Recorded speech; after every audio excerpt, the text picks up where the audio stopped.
오늘 본문에는 굉장히 이상한 내용이 나오고 있습니다. 단 지파에 대한 얘기가 나오고 있죠. 성경에서 잘 언급되지도 않는 단이라고 하는 지파의 이야기입니다. 그런데 이 단 지파 이야기의 특징은 그 신약에서 좀 비슷한 경우를 찾아보자면은 가론 유다와도 비슷하다라고 할 수 있는데요. 바로 그들이 단 지파 사람들이 멸망길로 가기로 작정되어 있었다라는 것을 우리가 살펴볼 수 있습니다. 단 지파는 구약 시대의 가론 유다랑 비슷하다라고 염두에 두시면 될 것 같습니다. 단 지파의 문제, 그것은 바로 자기의 선택권을 끝까지 하나님 앞에서 내려놓지 않으려고 했다는 점입니다. 우리 카드 게임을 다들 한 번씩 해보셨죠? 카드 게임 할 때 어떻습니까? 자기가 가진 어떤 패가 있고, 그리고 다른 사람들도 마찬가지로 그 패를 가지고 있죠. 그러면은 그 게임에서 이기려면 어떻게 해야 됩니까? 내가 가지고 있는 것들을 최대한 잘 조합해서 머리를 굴려서 또 다른 사람들이 어떤 패를 가지고 있을지 잘 예상을 하여서 거기에 맞는 최적의 결과물을 내야 하는 것이 이 카드 게임이지요. 경제학에서도 그 레버리지 효과라는 것이 있는데요. 적은 돈의 투자금을 가지고서 남의 돈을 빌려서 큰 수익을 얻고자 하는 것을 레버리지 효과라고 합니다. 이때 주의해야 될 것은 남의 돈을 빌려서 투자를 하는 것이기 때문에 내가 얻을 때는 더 많이 얻을 수 있지만 잃을 때도 마찬가지로 더 많이 돈을 잃을 수 있다는 것입니다. 근데 문제는 우리가 이러한 인생을 어떤 카드 게임이라든지 어떤 이러한 레버리지 효과를 통해서 우리 인생을 최대의 그 재산으로 최대의 효과를 누리고자 할 때에 우리 스스로가 선택을 하고 지혜를 짜내는 그러한 것들도 있지만 세상에는 수없이 또 많은 사람들이 있잖아요. 카드 게임 할 때는 손에 꼽는 사람들만 그 머리를 쓰고 염두에 두면 되지만 세상에는 참 수십억 명도 넘는 사람들이 있고 다 자기의 지혜가 있고 자기의 의지를 가진 사람들인데 거기에서 내가 가진 적은 자원과 적은 선택지를 가지고서 최대의 효과를 낸다고 하는 것은 정말로 어려운 일처럼 보여질 것입니다. 그럼에도 불구하고 우리는 모두 자기의 선택지가 결국에는 옳았다라고 믿고 싶어 하지요. 그리고 단 지파도 마찬가지였습니다. 단 지파가 카드 게임을 시작했을 때 그들이 받은 카드는 아주 안 좋은 카드밖에 없었습니다. 왜냐하면은 그 다음 지도 한번 넘겨주시겠어요? 지도에서 살펴보시듯이 단 지파라고 하는 것은 그 이스라엘의 서남 지방이었습니다. 그리고 서남 지방에는 아시다시피 가자 지구가 있고요. 그 가자 지구에 살고 있는 블레셋 사람들이 있습니다. 그 블레셋의 후손이 현재 그 팔레스타인과도 연결되어 있다라는 말씀을 드렸었죠. 근데 아직까지도 이스라엘 사람들이 팔레스타인 사람들과 이렇게 싸우고 있는데, 그리고 그 사울 왕이 누구한테 죽었는지 기억을 해보시면은 바로 이 블레셋 사람들한테 죽었습니다. 그 위대한 사울 왕이라고 할지라도 블레셋 사람들한테는 쩔쩔 매었었는데, 그리고 다윗 왕이 되어서야 비로소 그들을 정복할 수 있었는데, 이 단 지파 사람들, 굉장히 변두리에 살고 있는 이 지파 사람들이라고 해서 어떻게 이 블레셋 사람들, 끝판 대장이라고 할 수 있는 사람들을 정복해낼 수 있었겠느냐라고 하는 것이죠. 그러므로 단 지파가 카드를 딱 꺼내 들었을 때 이거는 하나님이 실수한 것이 틀림없다. 하나님이 우리를 너무 과대평가하셨네. 우리는 처음에는 물론 어떤 시도도 있었습니다. 정복하려는 시도도 있었습니다.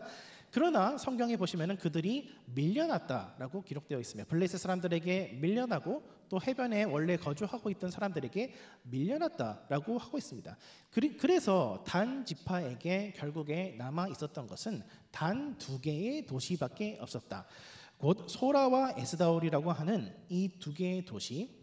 그리하여서 오늘 본문의 한글 번역에는 잘 나타나지 않지만 그 히브리 성경에서는 단 지파를 한 지파라고 얘기도 하는 반면 동시에 한 부족, 단 부족이라고 얘기하기도 있는 것인데요. 왜냐하면은 그들의 그 세력이 너무나도 축소되어서 차마 한 지파라고 부를 수 없을 정도만큼으로 위축되어 있었다는 것을 보여주고 있습니다. 이렇게 절체절명의 위기 상황 가운데 놓인 단은 어떻게 해야 되겠습니까? 물론 그들은 하나님의 말씀을 그럼에도 불구하고 신뢰하고 순종의 길을 나갔어야 했습니다. 그러나 그들은 그렇게 하지 못하고 하나님께서 우리에게 잘못된 카드패를 주셨으므로 우리는 다른 곳을 찾아보겠습니다 라고 했던 것입니다. 그리하여서 저 북쪽에 있는 제가 동그라미 쳐놓은 이게 단이라고 되어 있는데요. 그래서 단에서 부엘세바라는 표현이 구약 성경에서 나오는데 이스라엘 땅에서 가장 최북단 지역을 가리키고 있습니다. 그래서 단 지파 사람들이 본래는 라이스라고 불렸던 지역으로 올라가서 하나님이 점령하라고 명령하시지 않은 그 땅과 백성들을 쳐서 점령하였습니다. 근데 문제는 하나님이 거기 가라고 명령하시지 않았다는 점이 문제가 되는 것이죠. 이 모든 과정을 하는 데 있어서 어떠한 레위인의 깊숙이 개입이 됩니다. 지난 시간 우리가 살펴보았던 그 미가의 집에서 종사하던 레위인이 있었죠. 단 지파에서 정탐꾼을 파송했을 때 북쪽으로 올라가는 도중에 미가의 집을 들리게 됩니다. 그리고 그 집에 마침 아는 사람을 발견하게 됩니다. 오늘 성경에 보시면은 단 지파 사람들이 이 레위인 제사장을 알아보았다라고 얘기하고 있습니다. 나중에 그 레위인의 정체가 드러나죠. 모세의 자손이었던 요나단이라는 이름을 가진 사람이었다라고 하는데요. 이 모세의 자손 요나단이라고 하는 사람의 특징은 첫째, 제사장이 될 수 없었어요. 왜냐하면 제사장은 오직 모세의 형이었던 아론의 후손만이 제사장이 될 수 있었습니다. 모세의 자손들은 그 제사장들을 돕는 역할, 굉장히 성전 성막에서 제사장들을 가까운 곳에서 섬기긴 했지만 제사장 자체는 될 수 없었던 사람들이었고, 그럼에도 불구하고 자기가 스스로 나서서 제사장이 된 것이고, 둘째 중요한 특징 중에 하나는 바로 이 고핫 자손이라고 하는 모세의 후손들은 할당받은 땅이 바로 단 지파였다는 것이었습니다. 그러니까 단 지파 사람들이 에브라임을 지나가다가 아는 사람을 봤는데 마침 단 구역을 담당하고 있던 목회자였던 이 요나단이라는 사람을 알아봤다는 것이죠. 근데 여기서 문제가 뭐냐고 했을 때 레위인의 역할이 무엇이라고 지난 시간에 설명드렸습니까? 레위인의 역할은 이스라엘 백성들과 함께 흩어져 가지고 자기가 그 할당 받은 그 땅에 거주하여 살면서 그 땅에 거주하는 사람들과 함께 호흡하면서 그 땅 백성들에게 하나님의 율법의 말씀을 가르쳐 주는 것이 레위인의 역할이었습니다. 그러니까 자기의 자리를 지키고 하나님의 말씀을 전하는 것, 이것이 레위인의 사명이었죠. 그런데 이 요나단이라는 인물은 그 두 가지 모두 하지 않았습니다. 자기의 자리를 일탈하였고 하나님의 말씀도 증거하지 아니하였으며 더 나아가서 하나님의 말씀을 거역하면서 살아가려고 하는 사람들에게 잘한다라고 칭찬해주고 아첨했던 것입니다. 그래서 단 지파 사람들이 우리가 북으로 올라가려고 하는데 어떻게 성공하겠습니까? 하나님의 뜻이 거기에 있습니까? 라고 했을 때에 이 요나단이라는 인물은 하나님의 뜻이 당신들 앞에 있으니까 당신들은 반드시 성공할 것입니다 라고 얘기했었던 것이죠. 어떻게 보면은 단 지파는 이 요나단이라는 인물의 거짓될지도 모르는 축복을 받아가지고서 진짜로 그 단 지역, 라이스라는 지역의 정벌을 성공합니다. 그들은 드디어 이제 단지 한 부족의 신세에서 벗어나서 진정한 한 지파로 거듭날 수 있는 토대를 마련하게 되었습니다. 그들은 정말로 성공하는 것처럼 보였습니다. 그러나 그것이 오히려 단 지파를 위해서는 엄청난 저주였다라는 것을 그들은 모르고 있었는데요. 오늘 본문의 마지막 부분에 보시면은 단 지파의 이러한 우상 숭배의 행위가 30절에 보시면은 그 땅 백성이 사로잡히는 날까지 이르렀더라. 그 땅 백성이 사로잡히는 날까지 이르렀더라. 원래라면은 하나님의 선지자들, 하나님의 사람들이 단 지파를 책망했어야 마땅한데 단 지파에게는 그들을 책망하는 사람이 한 명도 없었고 그들이 사로잡히는 날까지, 그들이 멸망당하는 날까지 그들의 우상 숭배 행위를 계속하였다라고 하는 얘기는 하나님께서 그들을 내버려 두셨다. 그들의 죄악된 길 가운데서 내버려 두셨다. 마치 하나님께서 가룟 유다로 하여금 죄악된 길을 계속 가도록 내버려 두신 것처럼 하나님께서 단 지파 사람들을 내버려 두셨다라고 하는 이야기입니다. 이를 뒷받침하는 것처럼 요한계시록 7장에 보시면요, 14만 4천 명의 선택받은 백성들이 나오죠. 요한계시록 7장 혹시 다음 구절에 제가 적어놨나요? 예, 계시록 7장 4절 이하에 보시면은 인장 맞은 사람들의 숫자를 살펴보니 총 14만 4천이었다라고 기록되어 있는데요. 이스라엘의 12지파를 따라서 뭐 루벤 지파 12,000명, 뭐 므낫세 지파 12,000명 해서 쭉 12,000명 곱하기 12를 해서 14만 4천 명이 나옵니다. 그런데 그 이스라엘의 12지파 중에 등록되지 않은 한 지파가 있었으니 바로 단 지파의 이름은 요한계시록의 7장에 아무리 살펴봐도 발견되지 않고 있는데요. 학자들은 이것을 두고서 단 지파가 하나님의 명령을 하나님께서 자기에게 주신 사명을 저버리고 순종하지 않았기 때문에 마지막 날에 이르러서 새 예루살렘에 들어가지 못한 것이다라고 생각하고 있습니다. 근데 물론 여기서 조심해야 될 것은 계시록 7장에 보시면은 14만 4천 명 이외에 셀 수 없는 수많은 성도들의 무리가 또 나오죠. 그 셀 수 없는 성도들의 무리 가운데에 단 지파 사람들이 있을 수 있었다라는 것을 우리가 인정해야 됩니다. 왜냐하면 히브리서 11장에 보시면 삼손도 역시 단 지파 사람이었는데 당당하게 사사로서 이름을 올렸던 것처럼 비록 14만 4천 명에는 들지 못했지만 혹시 단 지파 사람들 중에서도 구원받을 수 있는 사람이 있었을 것이다. 그러나 중요한 것은 오늘 본문의 가르침에 따르자면은 하나님께서 자기의 선택권을 우선시하며 자기가 옳다고 생각하는 길로 가려고 하는 단 지파 사람들에게 어떻게 대하셨냐라고 했을 때 그들이 죄악된 길로 가게끔 그대로 내버려 두셨고 그것도 상당히 오랜 기간 내버려 두셨다라는 것이지요.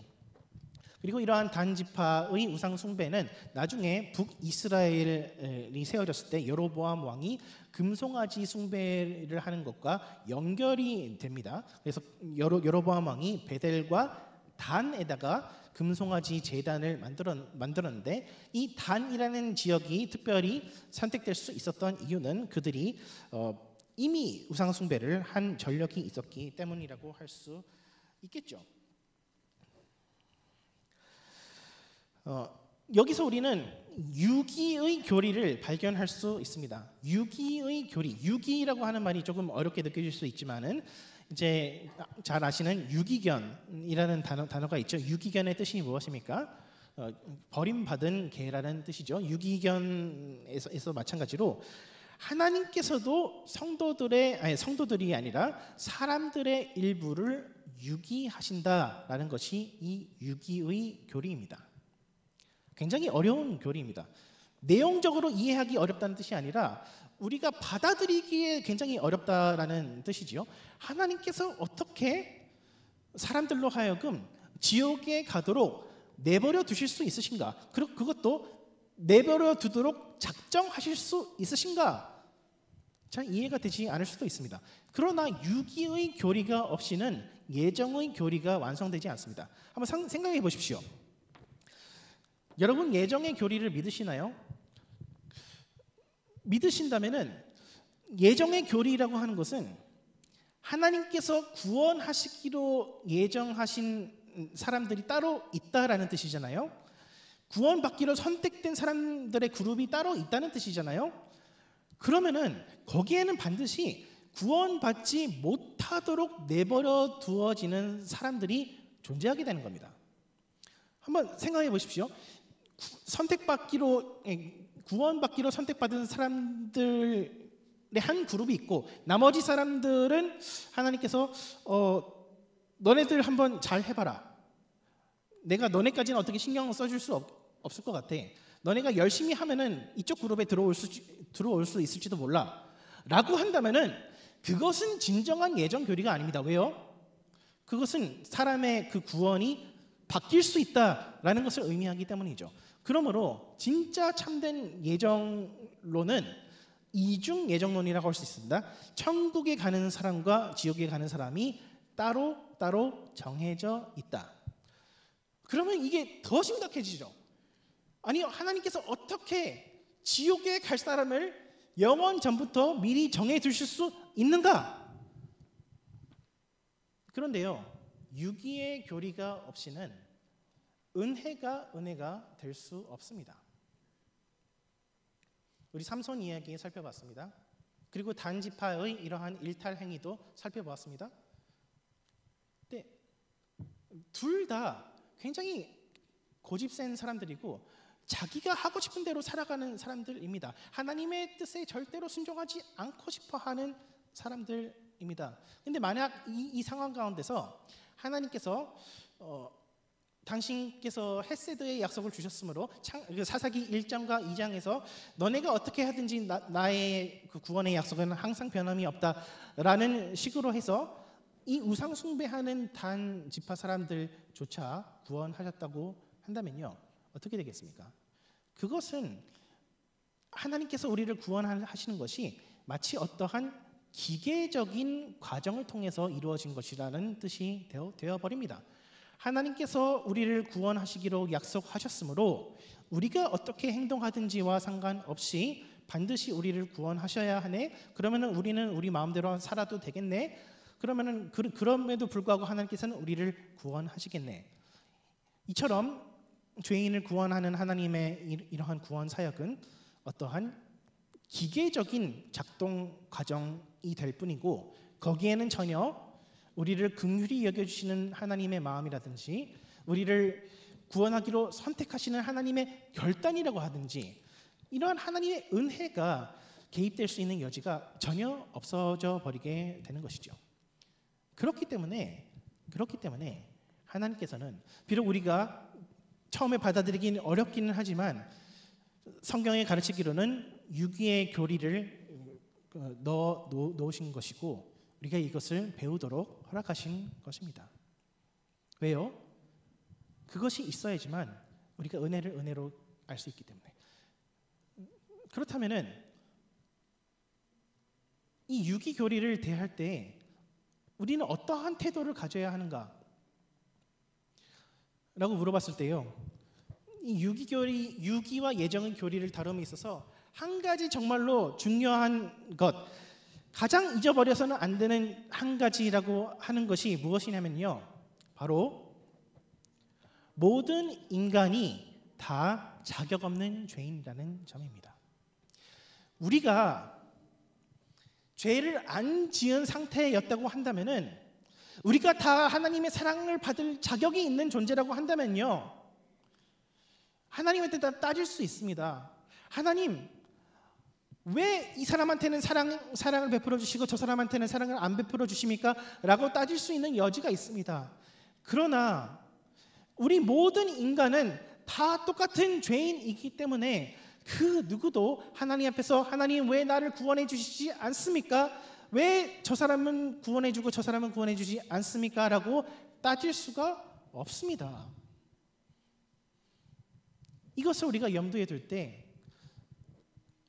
유기되는 사람들을 볼 때, 멸망길을 가는 사람들을 볼 때, 은혜 바깥에 거하는 사람들을 바라볼 때에 우리가 당연히 느껴야 하는 감정은 어떠한 것이어야 되겠습니까? 그것은 내가 선택받았다는 것에 대해서 자랑하는 마음이 들어서는 절대로 안 될 것입니다. 내가 저 세상에 있는 하나님을 믿지 않는 저 사람들보다 더 우월한 사람이구나. 내가 더 똑똑한 사람이구나. 내가 더 착한 사람이구나 라고 생각할 수가 절대로 없는 것입니다. 우리가 구원을 받게 된 이유, 우리가 하나님의 은혜를 알게 된 이유는 오로지 우리가 죄 가운데 거할 때 우리를 막아서는 중보자가 있었기 때문입니다. 에스겔서 22장 30절 31절 보이시는 분들은 다 같이 한번 읽어봤으면 좋겠습니다. 시작.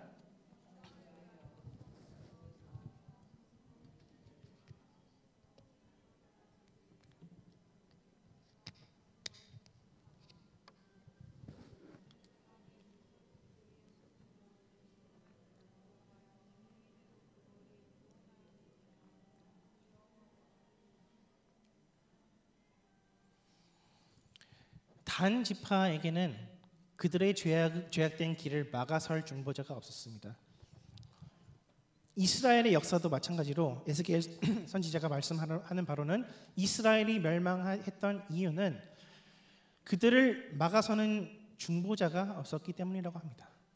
그렇다면은 우리가 하나님의 은혜를 알게 된 것은 우리의 공로가 전혀 아니며 오로지 우리가 죄악된 길로 가려고 하였을 때 우리를 막아서는 중보자가 있었기 때문이라고 할진데, 그렇다면은 우리가 세상을 바라볼 때에, 믿지 않는 사람들을 바라볼 때에, 혹은 은혜에 합당하지 않은 사람들, 자격 없는 것처럼 생활하는 사람들을 바라볼 때에 어떠한 마음이 들어야 되겠냐는 이야기입니다.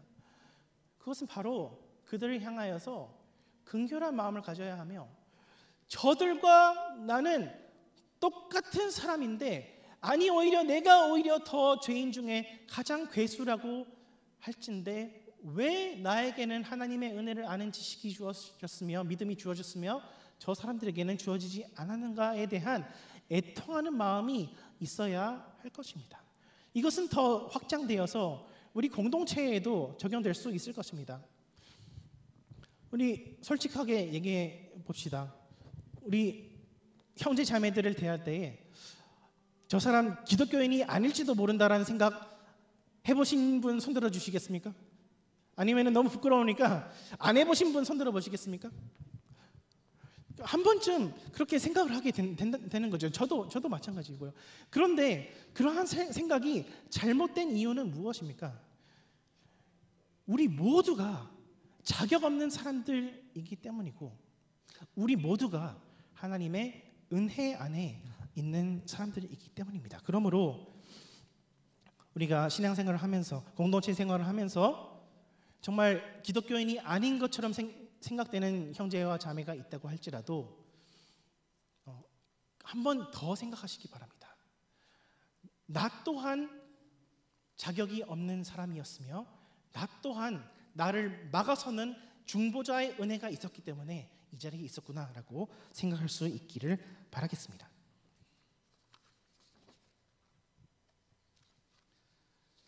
선택.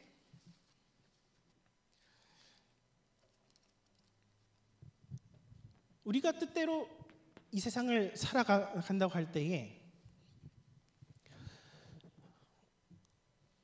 행복할 것 같습니다. 우리가 원하는 대로 삶을 살아갈 수만 있다면 행복할 것 같습니다. 그러나 참된 하나님의 은혜를 아는 사람들은 예수님께서 굳이 나를 선택하여 주셨다는 것을 아는 사람은요, 오히려 나의 주장을 하는 것을 내려놓고 하나님께서 나의 인생을 선택하여 주십시오, 하나님께서 나의 인생길을 선택하여 주십시오라고 고백할 수 있게 됩니다. 반대로 이 선택이라고 하는 것은 굉장히 역설적이라고 할 수 있는데요, 내 뜻을 반드시 성취시켜야 되겠다라고 우리가 마음을 먹게 되면요, 거기에는 반드시 하나님의 개입하심이 나타나게 되는데요.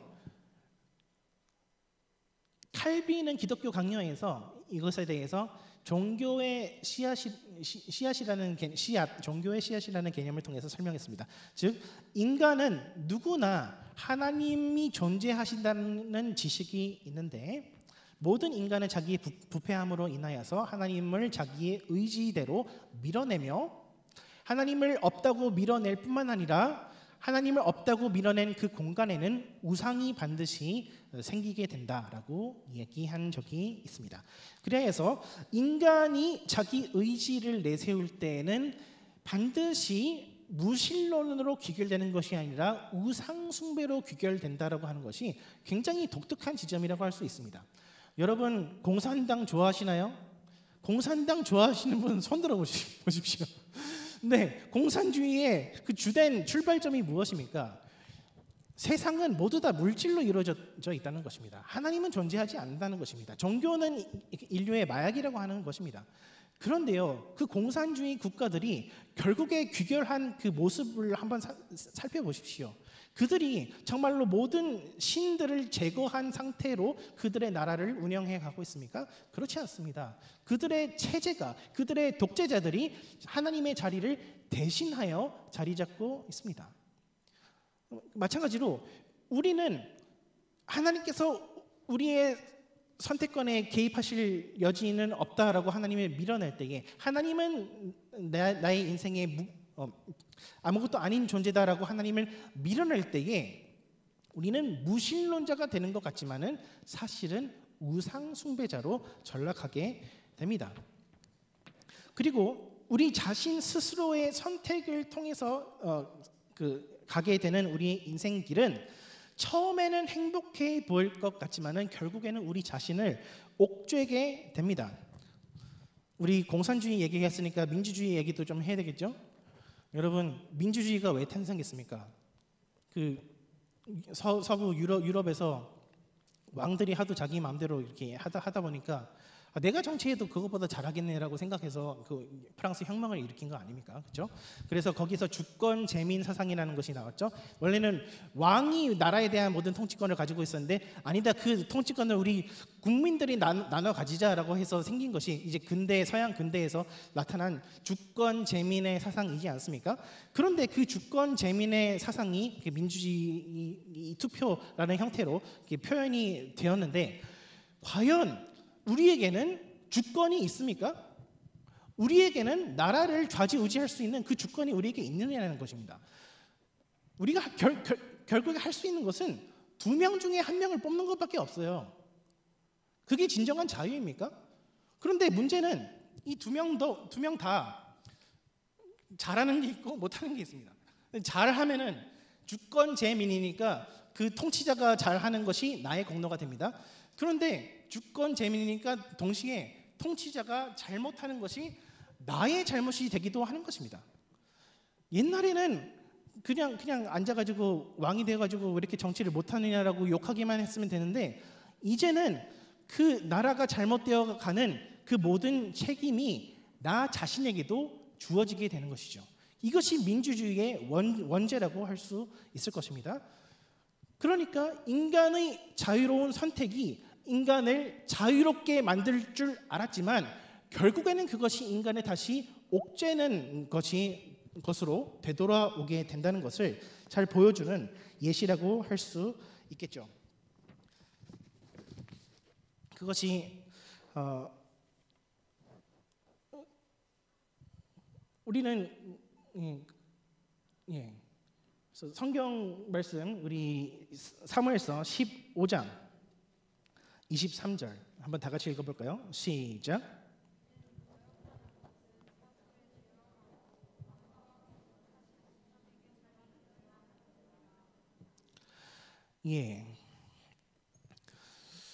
자기의 뜻을 고집하는 것은 결국에 우상 숭배로 귀결된다라고 하는 점이고요. 24절에 보시면요, 마찬가지로 모든 우상과 자기의 제사장을 빼앗긴 미가가 이 단 지파 사람들에게 항의하는 모습이 나오고 있죠.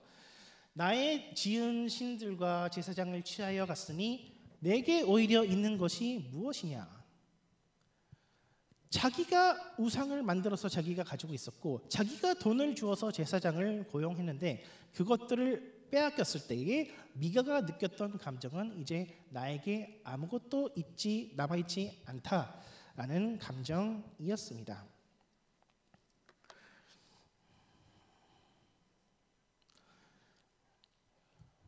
여러분에게 있어서 우상은 무엇입니까? 여러분에게 있어서 이것만큼은 하나님 앞에 내어놓지 못하겠다라고 하는 것은 무엇입니까? 하나님 앞에 끝끝내 고집 부리고 있는 그 무엇은 무엇입니까? 고집 부리는 것이 우상 숭배랑 똑같다라고 성경은 말씀합니다.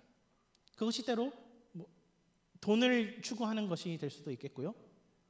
나의 명예를 추구하는 길이 될 수도 있겠고요.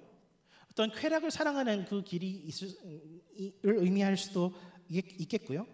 그러나 돈이 최고인 사람은 더 많은 돈을 갖지 못해서 불안해하고 명예가 최고인 사람은 더 많은 명예를 갖지 못하여서 불안해하며 쾌락이 최고인 사람 역시 그 쾌락을 누리지 못할 때에 불안해하며 종된 생활을 하게 됩니다.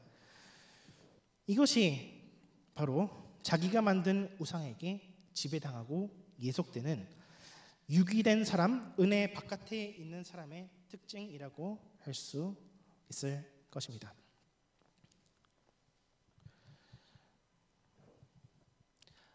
인간이 자기 선택을 앞세웠을 때에 반드시 우상에게 예속되었다면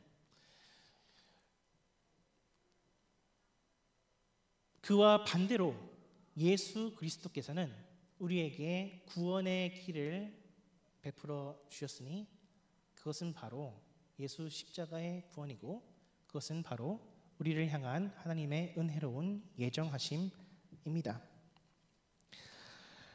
예수 그리스도께서는 하나님의 아들이십니다. 그렇죠?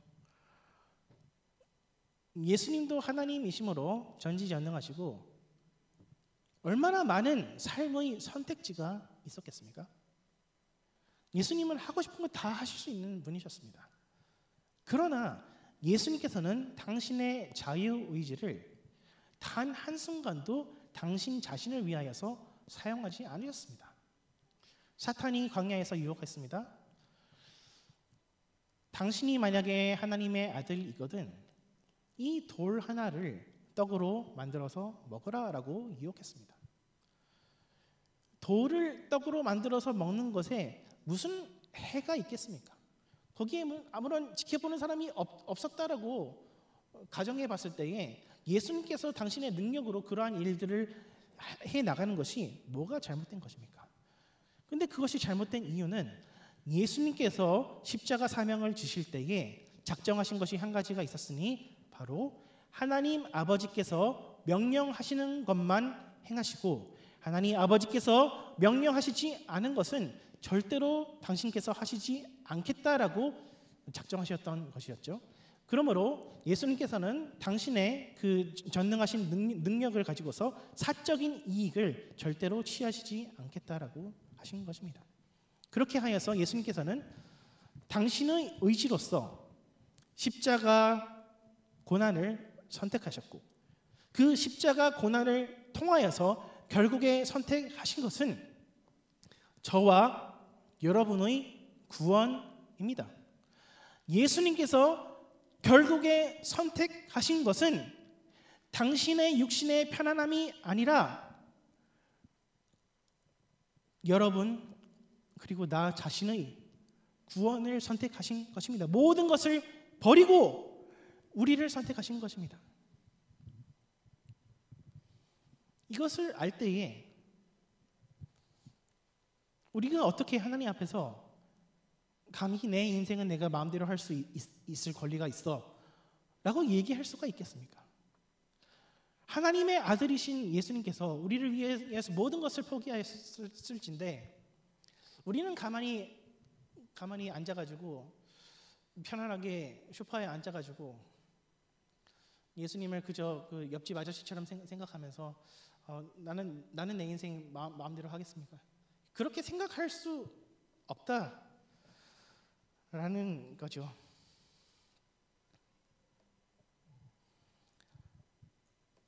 그러므로 사랑하는 여러분, 여러분의 마음속에 이것만큼은 내가 놓고 싶지 않다라고 하는 것이 있는지 한번 살펴보시기 바랍니다. 이것만큼은 내가 놓고 싶지 않은 것이 있기 때문에 공동체에 잡음이 생기는 것입니다. 내가 끝까지 내려놓을 수 없기 때문에, 내가 적어도 이 정도 자존심은 챙겨야 되기 때문에 사람들에게 큰 소리를 치게 되는 것이죠. 내가 적어도 이거는 가져가야 되겠다. 그런데 그렇게 생각하는 이유가 무엇입니까? 내 마음이 불안하기 때문이 아닙니까? 내 마음이 조마조마하기 때문이 아닙니까? 그런데 그 마음이 조마조마하다는 것 자체가 내가 하나님의 은혜 가운데서 자유함을 누리고 평안함을 누리고 있다는 것이 아니라 내가 오히려 죄의 노예가 되어 있음을 보여주는 것입니다. 그러므로 이것만큼은 내가 내려놓을 수 없습니다라고 고백하는 것이 있다면은 그것마저도 하나님께 내려놓을 수 있기를 바랍니다.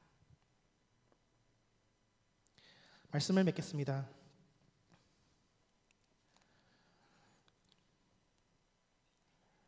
예수님께서 우리를 선택하셨다라고 하는 것은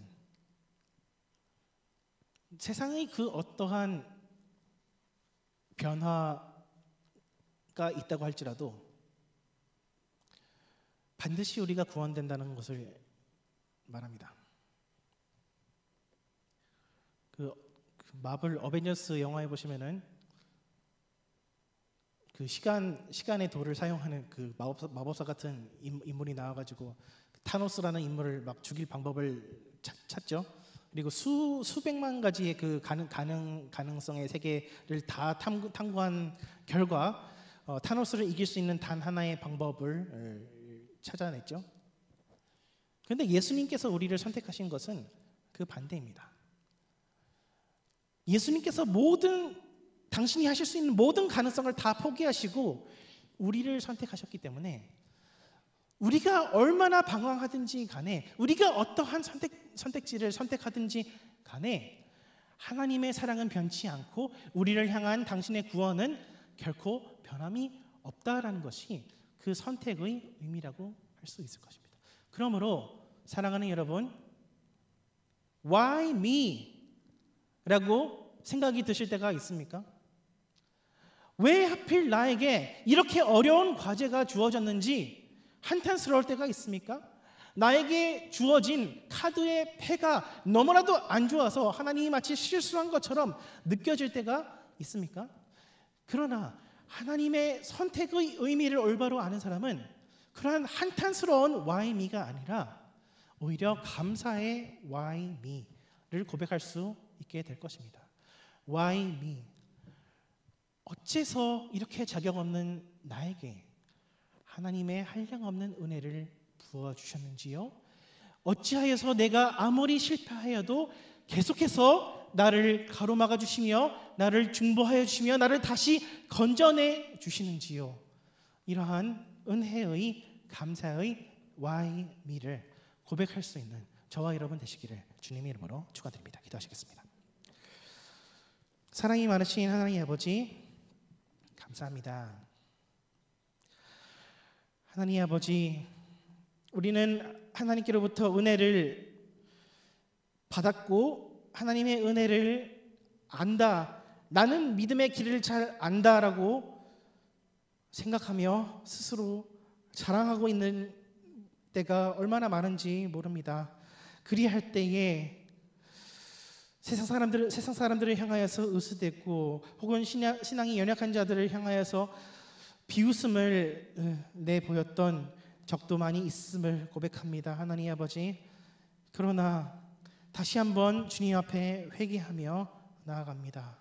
다시 한번 겸손하게 주님 앞에 나아가기를 원합니다. 하나님 아버지, 은혜를 아는 자들이 되게 하여 주시오며 예수님 안에서 내가 선택됐다는 그 의미와 그 무게를 헤아려 볼 수 있는 자들이 되게 하여 주시옵소서. 그리하여서 하나님 안에서 내가 얼마나 소중한 존재인지, 얼마나 사랑받는 존재인지를 알므로 감사와 찬양을 올려드리며 날마다 예수님을 따라 십자가의 길, 자기 부인의 길을 따라 나가는 순종의 삶을 살아낼 수 있도록 도와주시옵소서. 감사드리며 예수 그리스도 이름으로 기도드리옵나이다.